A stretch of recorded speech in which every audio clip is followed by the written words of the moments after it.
If you have ever sat at your kitchen table, staring at your budget spreadsheet, and felt a creeping sense of dread that you are somehow doing everything right but still falling behind, I need you to hear this right now. You are not crazy, and it is not your fault. For the last 30 years, personal finance advice has been dominated by a singular, persistent narrative. It is the gospel according to your parents, your uncles, and 1,000 financial gurus who made their money in the 1990s. Go to college, get a good job, buy a starter home, put 10% into your 401k, invest in index funds, stop buying lattes. Do this, they promised, and you will achieve the American dream. But for anyone trying to build wealth today, this playbook feels like a cruel joke. You skipped the latte. You bought the index funds. You contributed to the 401k. Yet homeownership feels like a mirage. Retirement feels like a fantasy. And the middle-class lifestyle your parents enjoyed on a single income now requires 2 incomes, a side hustle, and a minor miracle. We are playing a game of Monopoly where the previous generation bought all the property on the board, put hotels on them, and then handed us the dice. This is not about whining, it is about math. Let us strip away the gaslighting, ignore the avocado toast rhetoric, and look at the real systemic numbers. Let us look at why the math of 1990 is actively betraying the reality of 2026. My name is Tom, and I read financial reports so you do not have to.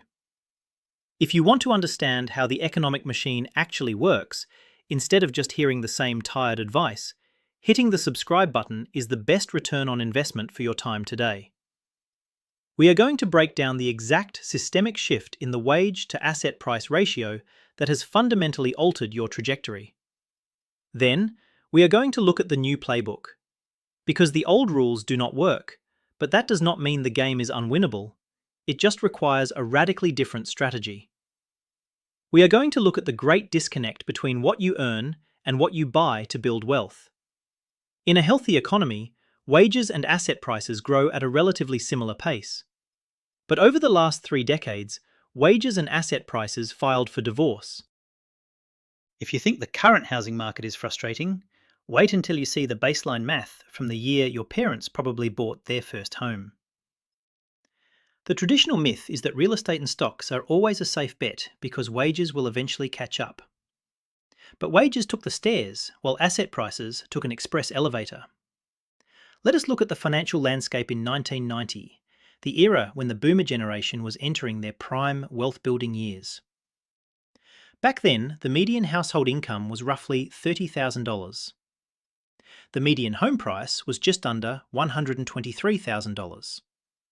That means in 1990, it took roughly 4.1 years of the median gross household income to pay for the median home. It required some discipline, maybe skipping a few restaurant meals, but it was a mathematical certainty that if you saved, you could buy. You were playing a local game with local economics. Now let us look at the landscape today, factoring in the sticky inflation and structural shortages that are carrying us right into 2026. The median household income is hovering around $78,000, but the median home price has crossed $412,000, and it is climbing even higher in major metropolitan areas. Today, it takes roughly 5.5 years of the median gross household income to pay for the median home. On paper, a jump from 4.1 to 5.5 might not sound like a total catastrophe. But remember, that is the median. That includes rural areas where there are no jobs. If we look at the places where young people actually have to live to build careers, like cities and major suburbs, that wage-to-home ratio easily jumps to 8 times, 10 times, or even 12 times your annual income.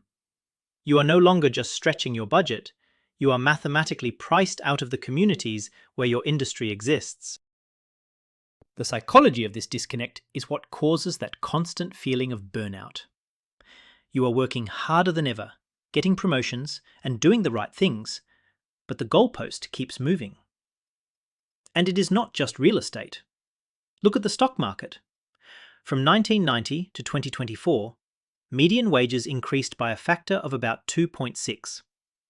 In that exact same time frame, the S&P 500 increased by a factor of roughly 15. Read that again in your head. The cost of a single share of American corporate wealth grew nearly 6 times faster than the paycheck you used to buy it. This is why you feel like you are running on a treadmill that keeps speeding up. The psychological toll of realizing your labor is devaluing while assets are hyperinflating leads directly to financial nihilism. Why bother saving a few $100 when the house you want just went up by $40,000 this year? It is a perfectly rational response to an irrational economic environment. So how do we solve this? First, we have to understand the systemic cause so we can stop blaming ourselves. This was not an accident. It was monetary policy. Following the 2008 financial crisis, and again during the 2020 pandemic, the Federal Reserve engaged in massive quantitative easing and slashed interest rates to zero. When money is free, it does not flow evenly into the pockets of workers. It flows directly into assets. It inflates the stock market. It inflates real estate. If you already owned assets, like your parents did, you got rich in your sleep. If you were a young person relying solely on a wage to buy your very first assets, the drawbridge to the middle class was pulled up right in front of you. The solution is recognizing that you cannot solely rely on a W-2 wage to build wealth anymore. You have to aggressively seek equity, whether that means negotiating for stock options, starting a side business, or decoupling your time from your income. Most people stop here, except they will rent forever and end up losing hundreds of thousands of dollars to Wall Street landlords. But the truth about home ownership is much darker.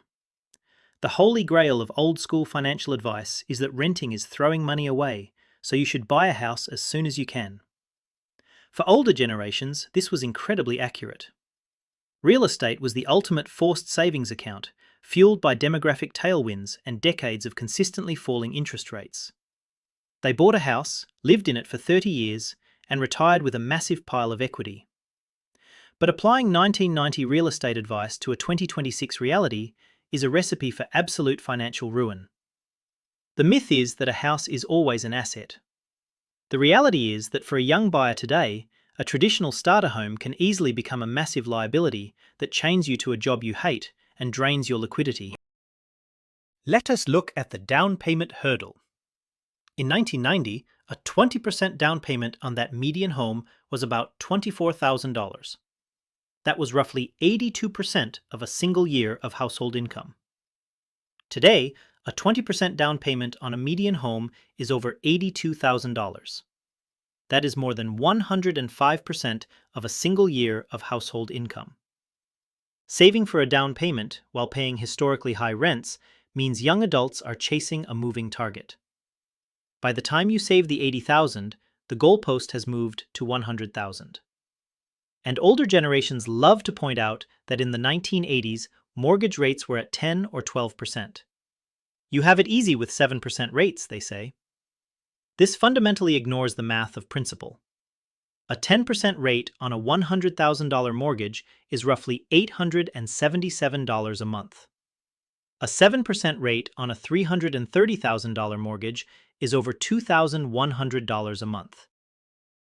When you factor in the reality that real purchasing power has largely stagnated, that modern monthly payment represents a drastically larger slice of your take-home pay. Home ownership today does not lock in wealth for many young buyers. It locks in a state of being incredibly house poor. The psychological weight of spending 50% of your net income on a mortgage, property taxes, and maintenance destroys your ability to invest in anything else. And why is it so expensive? We simply stopped building houses after 2008. Combine that with restrictive zoning laws championed by older generations who wanted to protect their own property values, and we created a massive supply shortage.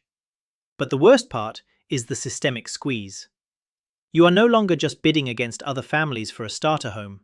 You are bidding against private equity firms and institutional investors who realize that renting single-family homes to a generation permanently priced out of buying is a highly lucrative business model. You are playing a global financial game against Wall Street. If the traditional white picket fence starter home is mathematically unviable in major cities, you have to redefine homeownership. You have to look at real estate as an investment first and a residence second. Enter house hacking. Buy a duplex or triplex, live in one unit, and let the renters pay the mortgage. Or rent out rooms in a single-family home. Alternatively, embrace geo-arbitrage. The remote work revolution is the one structural advantage our generation actually has. If you can earn a coastal salary but live in the Midwest, you immediately hack that wage-to-asset ratio back in your favor. And if buying still does not make mathematical sense, then rent shamelessly. Just make sure you invest the difference. To help you actually run these numbers for your own life, I put together the ultimate personal finance dashboard and monthly budget planner. These are the exact digital templates and mathematical systems I use to calculate whether to buy, rent, or invest. You can find the link to grab those templates right down in the description. This is where conventional wisdom says you are totally safe. Just put your money in an S&P 500 index fund, average 8 to 10% a year, and the magic of compound interest will make you a millionaire. We will get to the exact portfolio allocation in a minute, but first we need to fix a massive leak in your retirement strategy. The myth is that the 401k system was designed to help you build wealth. It was not. Your grandparents, and many of your parents, retired on pensions. The company bore the risk of the stock market. If the market crashed, the company still had to pay out. But starting in the 1980s, corporations heavily lobbied to shift to the 401k, otherwise known as a defined contribution plan. This was a brilliant move for corporate balance sheets, but it transferred 100% of the risk directly onto you. You have to guess how much to save. You have to pick the assets. You bear the absolute brunt of a market crash the year before you retire. The reason index funds worked so perfectly for the last 40 years is that from 1981 to 2021, interest rates basically went straight down, from around 15% all the way to zero. When interest rates fall, stock and bond prices go up. It is financial gravity. Your parents invested during the greatest macroeconomic tailwind in the history of global finance. Let me repeat that because it is critical. Your parents were swimming downstream with a strong current pushing their investments higher every single year. You are being asked to swim upstream while wearing a weighted vest. As we look toward 2026, that historical tailwind is completely gone. We are now navigating an era of structurally higher inflation, deep geopolitical instability, and massive national debt. And worst of all, we are entering this period with stock market valuations sitting at near record highs. Relying entirely on past performance is mathematically dangerous. Consider the Shiller PE ratio, which measures stock prices relative to their 10-year average earnings. The historical average is around 17. In 1990, it was 15. Today, it sits above 33. Buying into the market at a valuation of 33 means your future returns are mathematically likely to be lower than someone who bought in at a valuation of 15. The historical 10% return everyone quotes is purely backward-looking. Psychologically, this is a tough pill to swallow. We have been conditioned to believe that the market will always bail us out, that stocks only go up. But if the next 20 years only yield a 5 or 6% real return, the standard 401k math that promises you a comfortable retirement completely falls apart. You will literally have to save double what your parents did just to achieve the exact same lifestyle. The psychological trap is assuming the system is working for you just because you are participating in it. You still need to use your 401k to get the employer match, because that is free money. And you still need to invest in low-cost index funds, because over a 30-year horizon, they remain your best passive defense against inflation. But you cannot rely on them exclusively anymore. you need to explore alternative assets to diversify your wealth. I am not talking about gambling on meme coins. I mean looking into fractional commercial real estate or small business acquisition. Millions of baby boomers are retiring, and profitable Main Street businesses like plumbing companies or laundromats need buyers. You should also be maximizing your health savings account. It is the ultimate tax hack. It is triple tax advantaged. It goes in tax-free, grows tax-free, and comes out tax-free for medical expenses. Treat your HSA as a shadow retirement account. Pay medical bills out of pocket if you can, and let that HSA compound for the future. If you think inflation is just about the price of groceries, wait until you see what has happened to the absolute baseline requirements for a middle-class life. If the income-to-asset ratio explains why it is hard to build wealth, the explosion of essential costs explains why it is hard to even survive. The official Consumer Price Index measures inflation using a basket of goods like televisions, used cars, bread, and computers. Sure, a flat-screen television is incredibly cheap compared to 1990, but you cannot live inside a flat-screen television. The official inflation metrics completely mask the reality of the silent wealth destroyers. The myth is that if you just budget carefully and cut back on discretionary spending, you will have plenty of margin to save. But the things that are required to achieve a middle-class life have experienced hyperinflation, vastly outpacing general CPI and wages. Let us talk about the education extortion. In 1990, the average cost of tuition, fees, room, and board at a 4-year public university was roughly $5,000 a year. A student could legitimately work a summer job or a part-time minimum wage gig to graduate debt-free. It was a golden ticket to the middle class. By 2024, that same public university costs over $24,000 a year, and private universities routinely breach $60,000 to $80,000. Young workers are entering the economy with mortgage-sized student loan balances. The monthly payments on these loans completely cannibalize the capital that previous generations used to save for a home down payment or max out a retirement account in their 20s. We have essentially financialized human capital, charging young people a massive entry fee just to participate in the modern economy.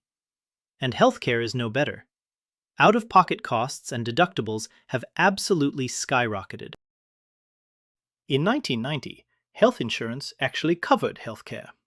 Today, the rise of high-deductible health plans means that even with premium insurance, a minor medical emergency can wipe out a year of carefully planned savings. And then there is the childcare crisis. For millennials and Gen Z, having a child is increasingly becoming a luxury good. Because of wage stagnation, dual incomes are virtually mandatory for most households. This pushes families into the childcare market, where the average cost of infant care routinely exceeds $15,000 to $25,000 a year in major cities. When childcare costs more than in-state college tuition, the math of wealth accumulation simply halts. The psychological burden here is immense. Women, in particular, are systemically forced to choose between abandoning their careers, which loses future earning potential and compound interest, or turning their entire paycheck over to a daycare centre just to stay in the workforce. The quickest way to go broke today is trying to maintain the outward appearance of a 1990s middle-class lifestyle using 2026 purchasing power. You have to establish aggressive financial boundaries. If you cannot afford to be in your friend's destination wedding, say no. If you cannot afford to buy a house in the zip code your parents expect you to, rent. The game has changed, which means the old rules do not work. But that does not mean the game is unwinnable. It requires a radically different playbook. You have to kill corporate loyalty and optimize your income. Internal raises average 2 to 3% a year, which is an actual pay cut when inflation is higher. Job hopping every 2 to 3 years is the most effective way to secure 10 to 20% wage bumps. You must be ruthless about how you allocate your capital and your time. Do not settle for a broken system's default settings. Finally, we have to acknowledge that individual financial literacy is just a band-aid on a systemic bullet wound. You cannot budget your way out of a housing crisis. You cannot coupon your way out of a broken healthcare system. As millennials and Gen Z become the dominant voting blocs, we must advocate for policies that address this asset-to-wage disconnect. We need aggressive zoning reform to build more housing. We need legislation to restrict private equity from hoarding single-family homes. We need structural reform to higher education and childcare funding. But while we fight for those systemic changes, we still have to manage our own portfolios every single day. If you want to dive deeper into these strategies with a community of people who actually get it, hit the join button below this video to become one of the optimizers. You will get priority replies to your comments and custom sketch badges that show up next to your name. The narrative that young people are struggling because they lack discipline, buy too many lattes, or do not want to work hard is a statistical lie. The strategy that made your parents rich, buying cheap real estate on a single income and riding a 40-year wave of falling interest rates and explosive stock market growth, was a unique historical anomaly. It is over. The math is different now. The wage-to-asset ratio is broken. The hurdles are significantly higher, and yes, it is fundamentally unfair. But waiting for the system to become fair is not a valid financial strategy. You have to mourn the loss of the 1990s playbook, and then you have to get to work. You have to be more strategic with your career, more ruthless with your investments, and more open to unconventional paths than your parents ever had to be. You did not break the economy, but you are the only one who can navigate yourself through it. I want to hear your experiences in the comments below. Consider it a peer review of the current economy. What are you seeing in your own cost of living? Drop your data points down there, and I will see you in the next one.